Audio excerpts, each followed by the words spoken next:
Was Iran on the verge of getting a nuclear weapon? No, they weren't 3 weeks ago when this started, and they weren't in June either. The Iranians have had a religious ruling, a fatwa, against actually developing a nuclear weapon since 2004. But then also we had no intelligence to indicate that that fatwa was being disobeyed or it was on the cusp of being lifted. Their strategy was to not completely abandon their nuclear program because they saw what happened to Muammar Gaddafi in Libya when he said, hey, I've got no more nukes. I'll do what you say. I'll give up my nukes. And we gave him the Nobel Peace Prize? We regime changed him, and he was, executed by his own people in the most horrific way. Sodomized by a bayonet. Right.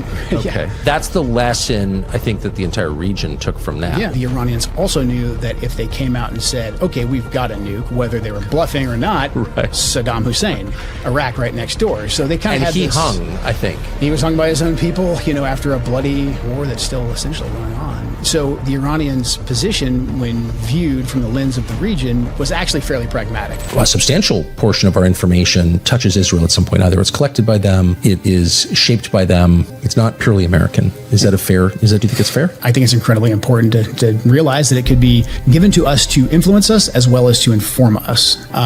We kind of go into a more complacent mode where we trust a lot of what they have to say, not keeping in the back of our mind that they have their own agenda and we have our own agenda at the end of the day. We're at a critical juncture in the war in Iran. We need to let our leaders hear that we do not support this war.